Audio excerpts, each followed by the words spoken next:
Hello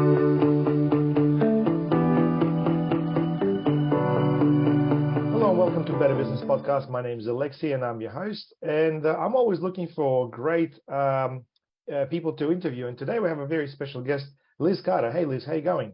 Hey, Alexei, I'm doing great. Thanks for having me. Thank you. Thanks for joining. Now, Liz is an expert in, out of all things, AI chatbots. So, Liz, look, this may be a bit of a change for some people. And look, we've got some listeners coming from traditional background, mum and dad type businesses. And I think this could really take things to another level. So I don't want to spoil this. Tell us about your journey. How did you get into this whole thing? Where did you start and why AI chatbots? Yeah, so I moved to Australia about 6 years ago. And before I made the move, I decided I had to make a choice around my career. I was an accountant back in Romania, and I wanted to do something else. So at that point, I decided to start an online fitness business, which I did. I started in Romania, and I was coaching women in Australia. Oh, wow. So, yes. So at that point, I had also joined a mastermind, and I was told in that mastermind to go learn how to build chatbots and start driving chatbot traffic to sell my coaching program, which I did. I signed up for a platform called ManyChat in 2016. I learned the basics. I learned some automation, and I did that for a couple of years, and it was great. I loved doing that. Eventually, I ended up closing down that business, and I got a job in the Microsoft space, so it was a bit of a gray area there career-wise. But then end of 2019, I quit my job, and I wanted to still have my online business. And that's when I made the decision that looking back at all the things that I'd tried, I liked geeking out into building chatbots, the logic behind it, the conditional logic. So I opened the chatbot agency, and I started going after local businesses. I was pitching them, building chatbots for them, and it was taking off at the point where COVID hit. So they went out of business. I went out of business. And that's when that was in 2020, like May 2020. And that's when I went back to the drawing board. I bought a course online around building chatbots, and the course was also mentioning AI. And I didn't mention, but I was building chatbots at that time behind Facebook Messenger. So I was building Facebook Messenger automation. Mm-hmm. So I felt AI was going to be something like nobody was doing it. It was so new that I was even trying to sell it, and nobody understood. They didn't even understand what the chatbot was. But AI was I was losing people. Well, let's clarify that, because for many listeners, people would not know what a chatbot is. So before we jump into the whole AI chatbot, tell us what a chatbot is and what it does. Great question. So the chatbot is, think of a rule-based chatbot where you build some conditional logic. If people say this, then send them this. If they say the other one, it's like a rule-based chatbot based on conditional logic. And it can get highly complex, or you can keep it simple. That's just the basic automation. And that's what I did for a long time. Now, where AI steps in, think of, when you go into a chatbot, even on a website or Instagram DM, you're limited to tapping buttons back and forth. However, if you type something, a question, how much is shipping to Australia, for example, how long does it take? It's going to stop, most likely, because it's not going to understand. Mm-hmm. This is where AI steps in, where you take a large amount of data where you collect of people asking questions. It's a you call it proprietary data that we collect at the point where we deploy a chatbot, and we see, all right, these are all of the questions that people ask in the bot, and we collect it for a few months, 3 to 4 months, so we have enough data. And then after 3 months, for example, we go back to it and we say, all right, what are the main topics people ask questions about, and how we can categorize those topics into, let's say, buckets.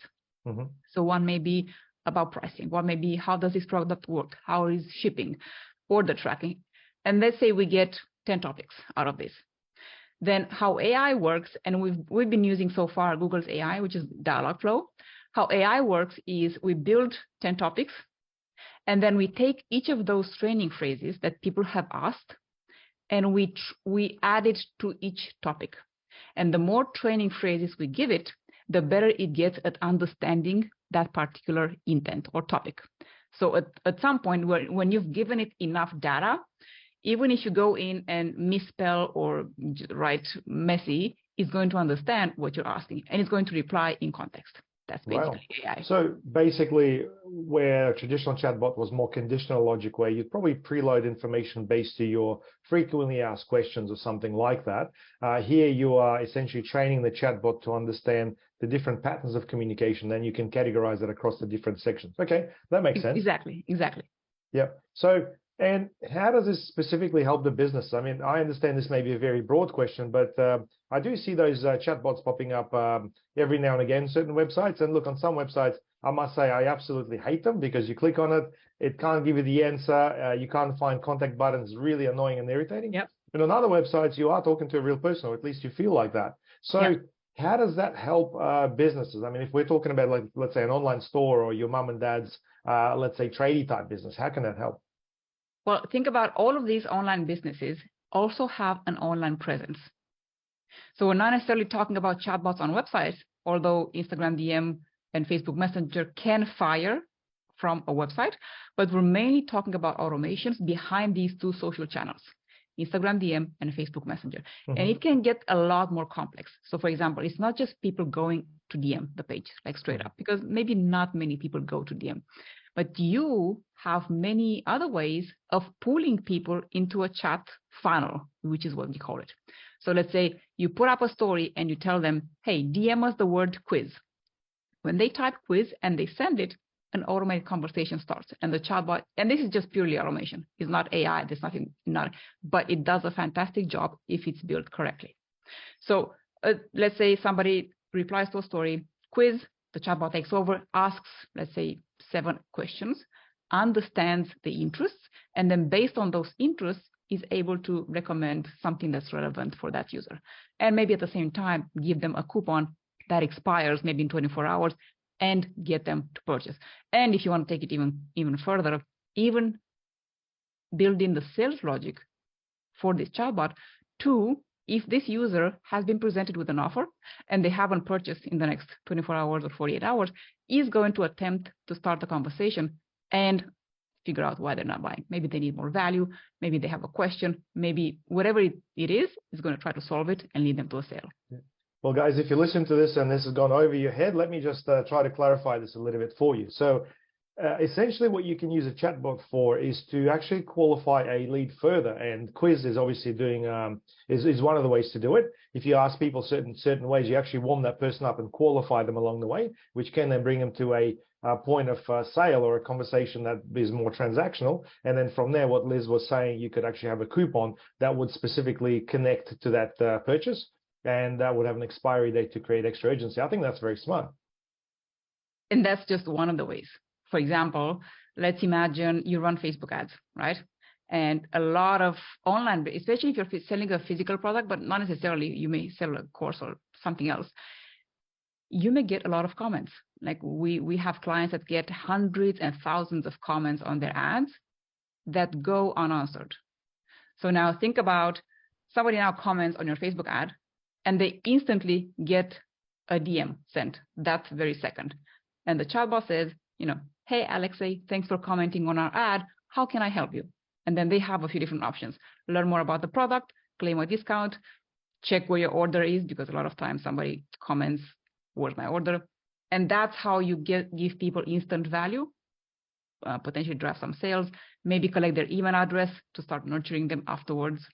Yeah. There are many examples. Yeah, I love that. And I think, in our experience, and for those of you who may not know, I run a digital marketing agency called Your Easy Up Solutions. We do recommend a lot of the small businesses to have a little messenger box on their website that's connected to Facebook. So Liz calls it DM, direct message. And what I like about it specifically, as opposed to using some off-the-shelf chatbot products, is that the moment the person starts typing, you actually get to see their real name from their profile. And that's really cool, because if a person goes and starts filling out a Chatbox, application form, typically they can put whatever they want in there. But if you can then connect this automation to it, I can think of multiple scenarios as to how you can actually qualify and nurture that contact into a funnel. Okay. Absolutely. And then from here is, when you've captured their first name, last name, now the next step is, this is something very new that Facebook has been pushing in the last year or so, is you can request their permission to broadcast to them via DMs. So just think of email list, SMS list, permission-based marketing. It's the same via DMs right now. So people can, at the point where they start, just like you said, they start a conversation on with your website widget. They click in Messenger, and then you ask, hey, by the way, would you like me to notify you of Black Friday, for example? They say yes. Past that point, you can broadcast to that entire list. Just like you send an email blast, SMS blast, you do the same with Instagram and Facebook DMs. That's awesome. That's really, really cool. I need to definitely look into it. We find that email marketing is definitely one of the ways that works quite well, specifically for e-com. But this, you could just have given me $1 million idea here. Thanks very much, Liz. Yep. Not many are doing it, so jump on it. Okay, great. Well, can you tell us about some of the successful projects that you worked on? I found on your website you work with some gyms and spas, and look, maybe that's not as current as what you're doing right now, but I just want our listeners to understand a little bit of the work that you've done and sort of connect it to the tangible results. That's all. Yeah, so the most of the work that we've done in the last 3 years has been for DTC brands like Snow Teeth Whitening, Obvi, Vegamore, Sugar Bear Hair, the bigger names, but at the same time, smaller brands that want to learn the technology. And that's kind of where we've been focusing lately because of the demand. All of these online businesses want to learn the skill, pretty much take the shortcut of deploying this technology in-house and managing it in-house. Because just like I said, you build the subscribers list and you have all of these ideas, your marketing calendar changes from month to month, and you want to push something different, build something different, broadcast to these people, re-engage them, sell your products, all sorts of things. And in terms of results, like we've done some pretty crazy stuff, like even driving up to over 3K per day just through DMs organically. And when you think of 3K per day, this is money that would have been left on the table because there was no automation in place. We've had clients who literally had their DMs closed. Wow. So when we started working with them, it was overwhelming to handle them because there were too many DMs and they were just closed. So that was just low-hanging fruit where we came in, built some basic automation, taught them how to do it, and then they started monetizing on it. And not just monetizing, but just giving these people instant value. Just getting something from the brand that they like, that they follow, whether it's a lead magnet, a tutorial, an educational sequence, capturing their email, all sorts of things that they can do with this. And are you talking about like e-com businesses when it comes to like $3,000 a day, or is this like a transactional business? No, e-com. Just because we've only worked with e-com. However, now we're getting a lot of traction and inquiries from all sorts of businesses because it does work with any business. If you think about it, it's just everybody is on Instagram, everybody is on Facebook, and they could leverage this starting tomorrow. Well, I think, it's really about understanding where your target market is. And Instagram and Facebook is definitely the mature market with money. If you would have started this sort of topic 10 years ago, people would tell you, what's the point of marketing to people on Facebook and Instagram? They're having a play with it. They're not really ready to pull out their wallet and buy. And look what's happened. So absolutely. Yeah. I agree. Any predictions about this new technology or new socials network that Meta has pulled out? The Twitter-like? Oh, that's very interesting. I bet they're going to, because Meta has been pushing conversational marketing for a long time. 2016, they opened Messenger marketing. That was the guinea pig. They tested a lot of stuff. Some worked, some didn't. They adjusted quickly. Now Instagram DM is the, let's say, optimized version of what they launched in Messenger. They also have WhatsApp automation. I bet this is going to be soon available for Threads as well. Wow. Yeah. For those of you who don't know, Facebook obviously owns WhatsApp, and you may be wondering sometimes, you may be having certain conversations and suddenly ads start popping up. Well, it's because they share information and the engine uses that same data point in order to find relevant content for you when it comes to advertising. In terms of the listening side of things, I found that it was quite interesting that WhatsApp and Messenger both had turns at listening to your voice. And these are the ones that are really spying on you. So in case if you're talking about a Mercedes or a Lexus or something, and suddenly those ads start showing everywhere, well, that's where that's coming from. So yeah, I thought I'd just squeeze that in here. Now, Liz, what are your predictions about all this stuff? I mean, where is this whole future going? Surely last year, the chat GPT was an absolute bomb. And obviously, a lot of things are using that technology as an engine right now. No doubt some of the tools you are using probably uses that as well. What's your prediction? And what do you think is going to happen to the job market, most importantly, as a result of all this?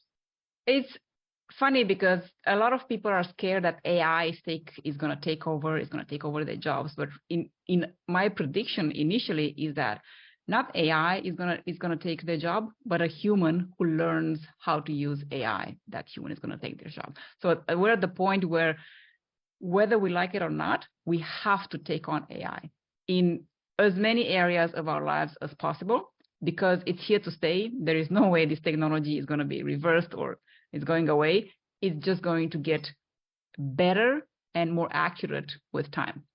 And it's going to plug into also everyday life, business. And I think the idea here is that we take it as it comes and we make as much use of it as we possibly can, because there is no way around it at this point. Yeah, I would probably agree, because I find that people are always looking for easier ways to do things. At the same time, the customer service, the human touch is often the one thing that others are looking for. And I don't know about you, but all the automations sometimes, they could be really good at qualifying people, getting them to a certain point. But when it comes to problem solving, you still really want to be speaking to a decision maker. And you make a great point. With the chatbots that we build on Instagram DM and Facebook Messenger, we're not talking about 100% automation. There's always a 15% that the chatbot will not be able to handle. And that's where we build certain bot to human handovers, where if somebody gets stuck in or asks a question the bot cannot handle, it's immediately transitioned and handed over to a human that is going to be notified instantly. They will step in. At the same time, the user is going to be set the expectations. Hey, I'm connecting you to my human team. It's going to take me about an hour to get back to you. In the meantime, you can continue browsing through the chatbot or leave the chat. Great. Yeah. You've mentioned that you're obviously doing training, and I understand that's the focus of your business right now. Can you tell us more about what it is that you do in terms of training and who this actual training is for?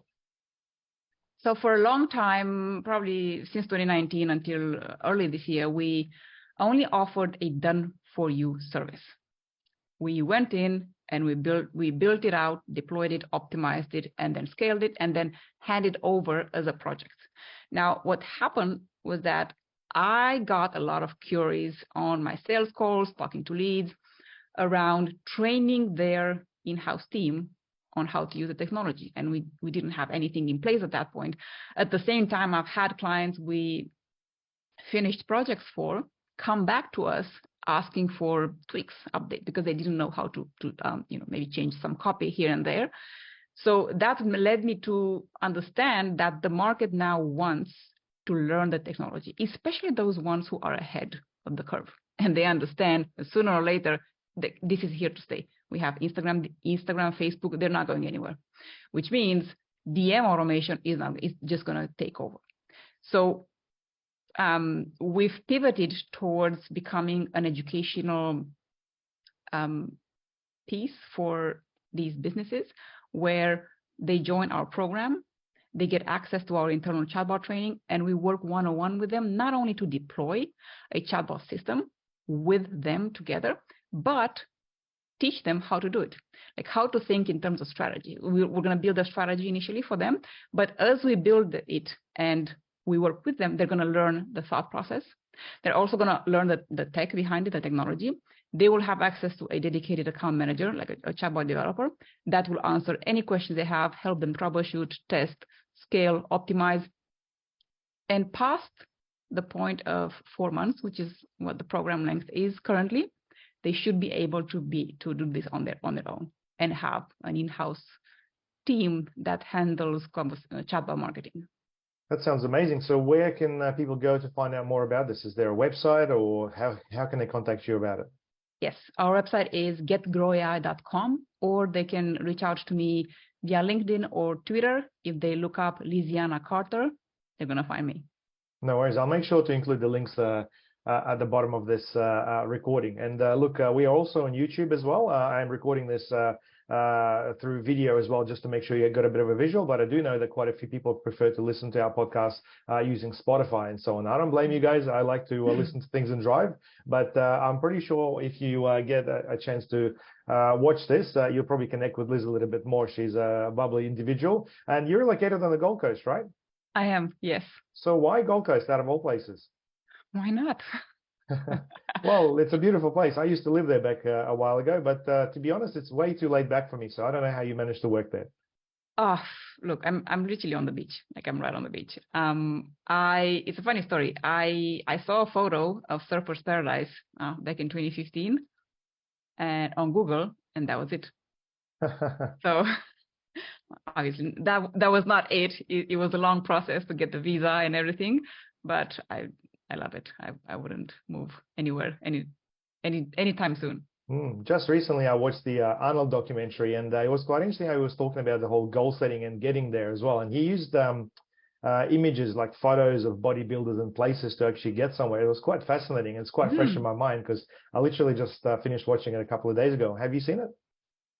Which one? It's called Arnold. It's on Netflix. Oh, Arnold. Yeah, it has 3 episodes. I saw it. That's right. Yes, that's right. Amazing. I loved it. Yes. Yeah. So I like the whole idea about seeing the goal, seeing Surface Paradise and making it happen. That's amazing. It's a great story. All right. Well, one little thing I've introduced to my podcast when I do interviews is called Rapid Fire. This is where I ask you a quick question and I just want a quick answer. Are you ready? Go for it. All right. What's your favorite personal development book? Oof. It's a tricky one. But I wouldn't say personal development. I read biographies, and I loved Elon Musk. I loved it a lot. I read it twice. Okay. Well, you pretty much picked on my next question. Who, in your opinion, is the most successful businessman in the world, or woman? Elon Musk. Elon Musk. I think he's brilliant. He's a genius. Great. Last question. Do you prefer Teslas or are you into European cars?